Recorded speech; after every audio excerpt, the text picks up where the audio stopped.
What is going on, everybody? It is your boy, Humans.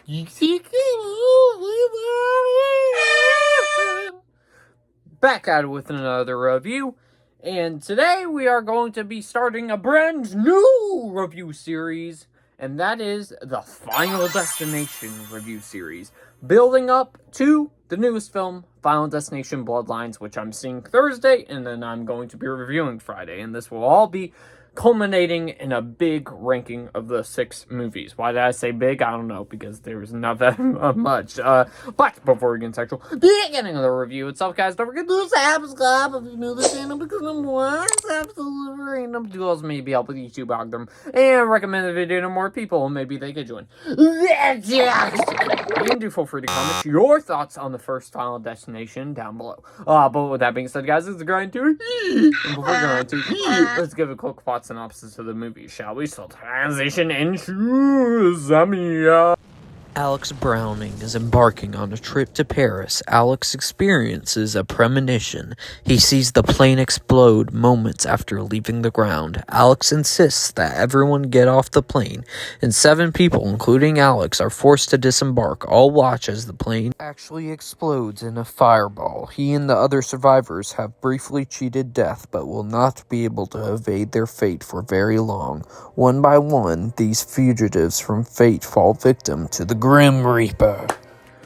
Alright, so with Final Destination, I've only, before I rewatched it the few nights ago, I had already seen the movie twice, and spoilers for my actual review itself, I have always enjoyed the first film, and I got introduced to it, I believe, Halloween of 2022 or 2023, one of those years I got introduced to it for the first time. And overall, for the time it came out, it was like in the early 2000s, so, or late 90s. I forgot what time the first film came out. I think it was 2000 exactly, I'm pretty sure.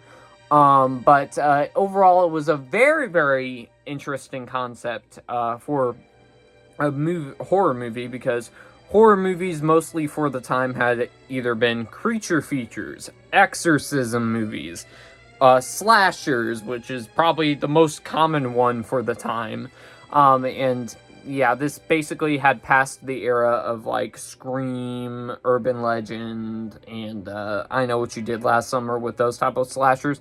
So someone came up with the idea, hey, what about an idea of death chasing after a bunch of teenagers? So with that being said, let's just get into the actual beginning of the review itself.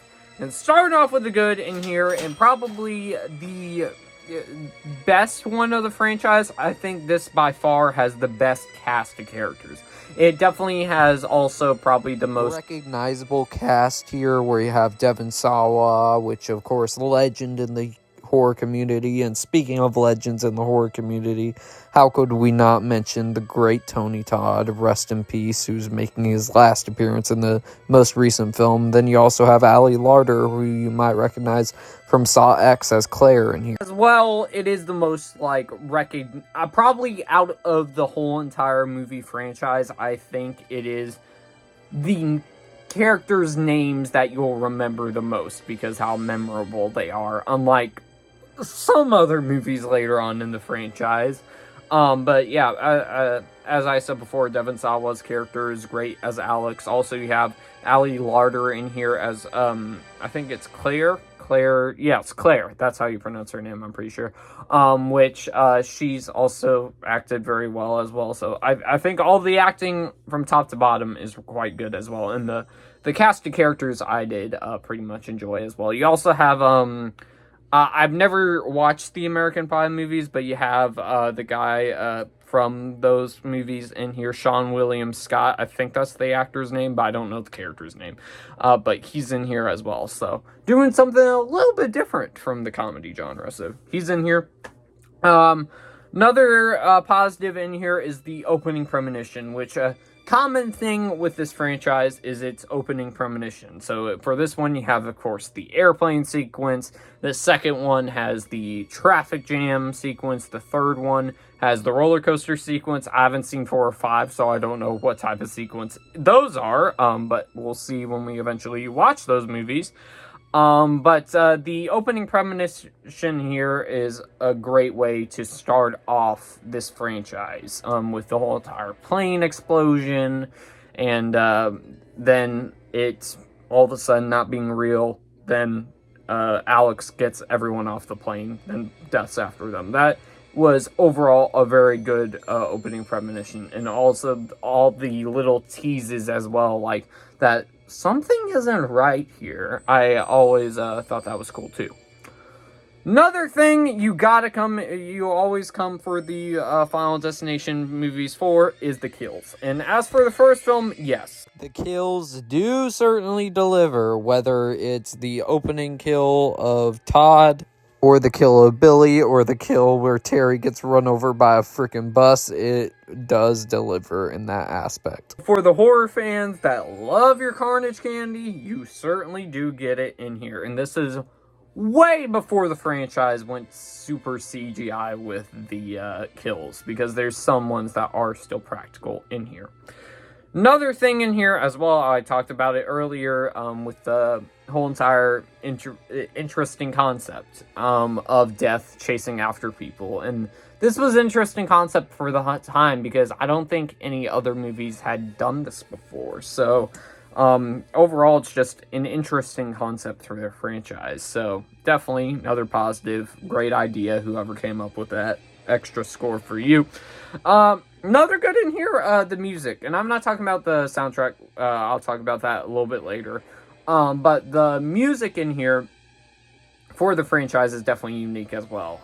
Particularly with the opening sequence. I think it's pretty decent. So another thing in here is the ending. Now, I'm not a person that usually likes cliffhanger endings, but with this franchise, for some reason, I always love these cliffhanger endings that they have. And the one they end off of in here, I always loved, and it's always such a great way to end the franchise. So, not in the franchise, but in the first film, I love how they ended it. So, love that. Another thing in here is, and this is probably the final positive I have in here, is the fake out. So, it's very elaborate with how every single death is set up throughout the film, with death chasing after people. Also in this film, though, you have a bunch of fake outs where you think somebody's gonna die a certain way because things are falling over, but it's a psych out. I love that this franchise does that as well, because you keep on guessing, going, okay, how are they gonna die then? Because that didn't work. Oh, that's why they die. All right. So I always kind of liked that too. Now, ladies and gentlemen, we move on to the mixed aspects of the film. So the parts of the film where I'm 50-50 about them. And number one thing, I alluded to it earlier, and that is the soundtrack. Now, there's one song in here that is very 90s-esque or early 2000s-esque that happened When Carter is driving a car towards Billy, that I thought was pretty good song. And then I also think the end credit scene song is pretty good, but all the other ones, I can't remember a single other soundtrack from the early 2000s era, so I was a little disappointed by that. If there was a little bit more extra songs from that time period that I would recognize, I think it would fit for the nostalgic atmosphere, but it's just only really that one song that makes me think, oh yeah, this is definitely from the 90s or 2000s, you know? Another thing in here is the main relationship between Claire and Alex, and depending on if you watch the film without deleted scenes or watch it plainly, well, if you watch it plainly, you probably could still tell anyways that they're a couple, but not really at the same time. But originally they had this thing where they're a couple, and a couple deleted scenes. So I think their chemistry is decent, but overall, I just never saw them two together as a perfect fit. I don't know, it was a little odd for me. But other than that, we move on to the final mixed aspect of the movie, and that is the alternate ending. So I was talking about how there are deleted scenes from this movie with them two being a little bit more romantic than they are in the movie. And one thing about this movie is the alternate ending, which I watched for the first time while rewatching this movie. And it's certainly interesting, because for the spoilers for the original ending of the film, but having Carter get hit by the sign is definitely a cool ending in itself. But the original ending of the film had Alex die, but Claire ends up being pregnant with Alex's baby, and her and Carter are the only two that are still alive at the end. And it's kind of like a sentimental ending, where the newest ending of the film, the theatrical ending, is actually just a way to set up a sequel. So, overall, I think that could have been a decent ending, but it's just also, I don't know. Like, it's very 50-50. Because I don't like Carter, but I think that was a sentimental way to end the first film. So, but it kind of doesn't make sense with the second movie, which we'll get to. But I think the ending with Alex dying is a little bit better than something that happens in the second film. That's all I'll say. But still, I don't know how to feel about that. Now, unfortunately, we move on to the bad, which I only have two. First one is Carter as the character, where he's the usual jerk type jock character, and I feel as if they wanted to go with their original ending, they gotta make him more likable, but in this one they don't, so that bugged me. And it always was weird as well with the way that they ended things too, where him, Alex, and Claire are friends now, which is just odd because he's been mostly a jerk to them throughout this whole entire film. So I always thought that was very, very odd throughout later on in the film. But anyway, but he gets what he gets coming to him later on in the film, so it's fine. But as for the final bad, which is just the CGI. Now, don't get me wrong, there's still some practical effects in here. It doesn't get as bad as later on the franchise does with its CGI. But still, there's some CGI that hasn't aged well.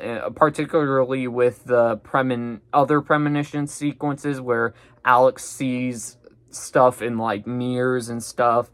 Where it basically shows, so that's how one of us is going to die in the near future or something similar to that. I just thought that was, I don't know, a little odd. And it didn't look good for the film. But other than that, that is my full review of Final Destination. Now, with that being said, let's bring out the toxic meter. And I will give this Toxic Goodness and a Not Toxic an A-. And I still think this is generally a great movie and a great start to one of the best horror franchises out there and the most consistent horror franchises out there in Final Destination. Be sure to stay tuned in later today, guys, because my Final Destination 2 review should be coming out as well, so be on the lookout for that. And with that being said, guys, I'll see y'all next one, everybody. Peace